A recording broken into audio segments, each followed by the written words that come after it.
Yo, what's up? What's going on? What's going on? This is your boy Big Miz from the zoo, and I'm back with another story, y'all. And this situation right here takes place in Fulton County Jail, 901 Wright Street, one of the most savagest county jails in the United States. A very wild, very malicious, very wicked place, and a wild stop to go to if you get incarcerated in the city of Atlanta or that surrounding area, which is still in Fulton County. And when I was there, I'm pretty sure I was on the 5th floor. I'm thinking it was like 5 South 200. I'm thinking it was 5 South 200. I'm not pretty sure, but I know I was on the 5th floor. And in my dorm, I had a group of individuals that will always play the phone. And at that time, everybody was fishing on the chat line off these wall phones. And it was 3 individuals that would play the wall real heavy and get people to do 3-way calls for them. They'd be always pressing up on you, saying, yo, let me get the 3-way, let me get the 3-way while you on your phone. And when you on your phone time and you looking at cat like what? You, man, come on, bro. Like, you getting a lot of them, but these dudes is pressing up real hard. They did not care. And if you was in Atlanta at that time at Fulton County Jail, you already know exactly what I'm speaking about when it comes to people pressing up on you while you on the wall phone, trying to see if you can call their folks or whatever. And I noticed these 3 dudes. One was named, and I'm giving them names to hide their identity, but one was named Killa, the other one Maniac, and then it was Brad, right? Killa, Maniac, and Brad. And Killa and Maniac, they were just coming into the prison, into the county jail, about to go to prison. And Brad was coming back from down the road, coming to serve some time or go to court and get sentenced and go back down the road. And looking at these individuals, Killa and Maniac, with these crazy names, all these tattoos all over them, you know what I'm saying, wild hair dudes, like messed up dreads and all that, and they was looking like they can be a problem. Brad, on the other hand, looked like a super nerd. You know what I'm saying? He had the Poindexter type of mustache pointed right here, just like they had in the Chain Gang. He had a low cut, bifocals, very small dude, probably like 5'4", maybe 135 pounds, 140 pounds. He looked like he was no problem at all. Somebody just to look over in this dorm of a whole bunch of people, like 80 people in this dorm, or 100 and something in this dorm, and you can look smooth over him. But I think that was the mistake that was made later on. But let's get into it, man. This individual comes into our dorm. This white dude, I'm gonna call him Snow. He came into the dorm, and as soon as he came in, he went and put his stuff in the room real quick. You can tell he didn't pack his stuff. He just threw his stuff in the room. He hurried up to that wall phone, got on the phone that was empty, and he on it. While everybody's sitting up there watching TV, he's on the phone. He's talking, but he keeps hanging up and getting back on the phone. So people start looking over there because noticing he's using the phone constantly. So he must got some money on the phone. And I know that's what everybody was thinking, because I was thinking the same thing, but I didn't need his assistance. I had my own phone time, my own people to call or whatever. But I noticed that Killa had picked up on the situation, and he was looking over there, and he keep looking at the TV, and he looking over dude talking. Then he started talking to Maniac like yeah, but he was talking low, was saying like, you see old boy on the phone. Snow was riding out. You can tell that he was feeling uncomfortable because he keeps looking around and he's holding the phone and he's talking like he's trying to get out. He's trying to get himself belt out or whatever like that. And I'm pretty sure they said that he was from like a country town in Georgia, and he got stopped and got caught with something, and he got locked up at Fulton County Jail. Wrong stop to come to. Definitely wrong stop to come to. But these 2 dudes, they go over there, they walk up on this boy, and they standing near him, like kind of like walking like this, going past him or whatever. And then Killa came up to him like, yo, like, fool, 3-way. And the white dude's like, huh?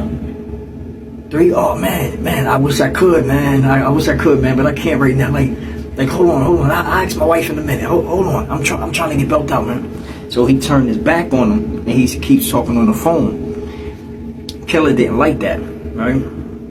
He's standing there, he looking at him. He's like, yo, folk. And he tapping him, like, really all in this man business and everything, like straight violating. I don't think he would have did that to anybody else, even though he'll try who he can try. So he's trying this white dude, you know what I'm saying? And let me tell you what this white guy kind of looked like. He was maybe like 5'8", maybe 150 pounds. He was still skinny too, you know what I'm saying? Real red type of dude. You could tell he'd get real red. He was red in the face when he turned around to speak to him, you know what I'm saying? So he's looking again at Killa, and he's probably looking and getting a little intimidated. He's telling him like man, I'm trying to bail out. Like, please, man, I'm just trying to bail out. I'm trying to get up out of here. I'll see if my wife will try to give you a 2-way or a 3-way call. Like, I'll try. All right, man. So he turns back around. He kind of like huddling now and talking.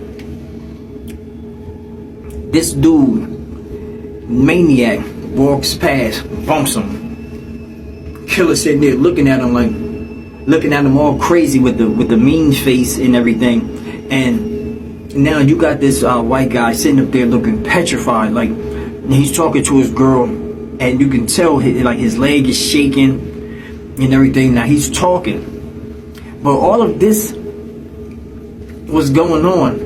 I can tell that people are looking. They're going from the TV, looking at the TV and looking over there because they know that these are straight starters. You know what I'm saying? Killa and Maniac are straight starters, so you know that they're brewing something. Now, while the dude is on the phone, he's speaking, and then he kind of started like having like a disagreement or something, or maybe his wife is saying it's going to take a minute or whatever like that. But he's like, I don't want to be here, man. Like, you see guys are coming up asking for some 3-ways calling and stuff like that. I don't want to call nobody for nothing. I don't want to do anything. I just want to get out of here. I want to get away from all these people.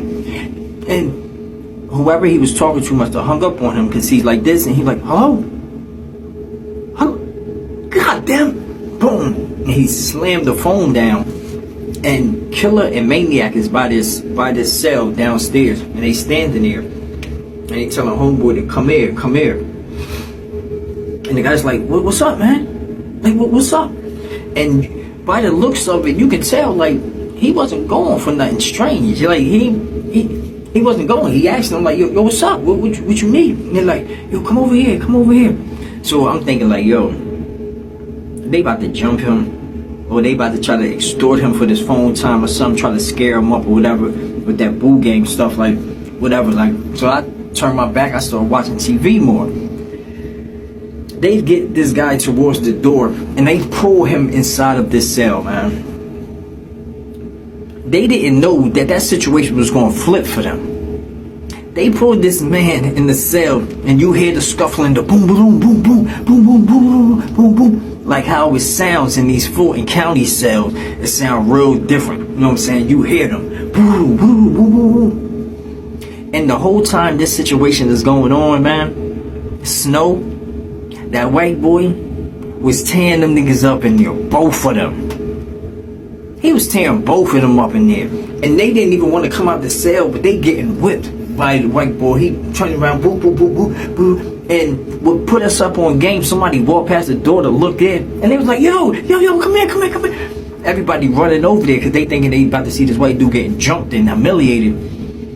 White dude got one of them on the ground. Killa is on the ground. Look like he's knocked out. And he's holding Maniac, hitting him, boom, boom, boom, boom, holding him by his dreads, hitting him, boom, boom. He's like, you had enough, huh, you suckers, you had enough. Pounding, boom, boom, boom. I'm talking about, yo, putting Coogee colors all on this man's face, just beating him, boom, boom, putting all different type designs, bang, bow, bow, punching him. Yo, when I looked in that cell, I was like, yo, wow. Killa and Maniac, soft as I don't know what. They wet tissue in there. I'm talking about they getting ripped all apart in there. I done walked off or whatever.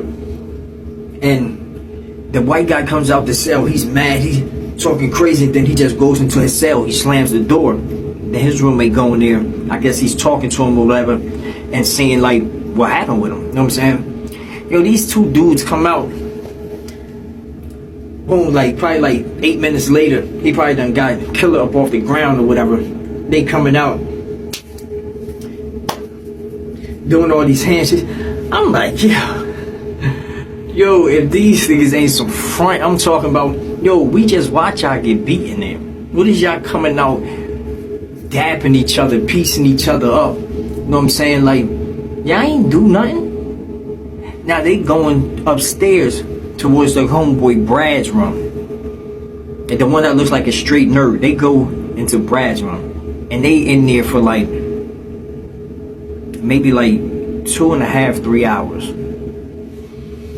Why did Snow think it was a good idea while he's waiting to get built out, he went to go take a shower? Now, when he went in there,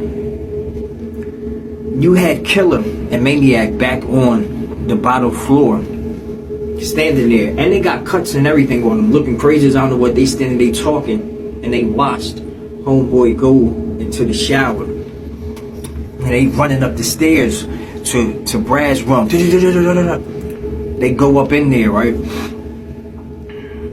And only Brad came back out. The other two stayed in the cell. Only this little skinny, small, little bifocal glasses wearing dude comes out. And he's coming down, and you know they got the sets, like the tops and the bottoms that's loose from each other. When he's coming down the steps, you can see a tool on the side of him. He's coming down the steps looking real normal, just walking. He walked towards the door. He came into the red zone. They have a red zone at the door, you know what I'm saying, where you can look out of the dorm to see what the officers is doing. If you look up, that's where the officers booth at. He looks up. He must not have saw no one. He goes towards the shower. Yo, when he go and pull that shower back, he jumps into the shower, man. And I think maybe he served him like a 40 piece. Bow, bow, bow, bow, bow, bow, bow. I'm talking about, and the man can't do too much dodging in this little tight space. And what you can call, he's standing there. Brad got his foot right at the ledge of this thing and got this long jamming. He's swinging, just hitting dude. And he left this man so bloody and poured out inside of this shower. And when he walked off, he had a little towel on his side too. He did like this, wiping off his banger. Started going right back up the steps. He was looking at everybody, went back up the steps, and he said something like, man, they need to hurry up, send me back to the chain gang. It's lame as hell here, man. It's lame here. He went into the cell, boom. And everybody started running over to the shower, and they was looking at this man, yo, while he was pleading for help, trying to climb out of there. And honestly, people helped him. People helped him. They picked him up by his arms and his legs and like ran and put him inside the red zone. And then they ran to his cell. His roommate ran to his cell, got his mat, slid it out there, and then they put him on top of that and just left him there, though. Left him there. This was just a thought, and I remember about how guys can have these names to try to keep people up off of them. Killa and Maniac. And the shooter the whole time was Brad's ass. The bifocal wearing little dude that you'll look over, he was the actual killer in that whole situation. And he didn't care, not one bit. He did it like it was nothing. While two dudes went against this one dude, Snow, and got the beats on him. I tell y'all these stories so you can know that you don't know where your adversity can come from. You don't know what it looks like, what shape and form that it can come to you in when you're in these situations where you find yourself in somebody's county jail, prison, or chain gang. That's why I ask y'all, please, Stay out the way. Stay out the way. Find something safe to do, because you can find yourself easily in these type of situations, and you won't know where it's coming from. And Brad to be on your ass. Brad, bro. Peace.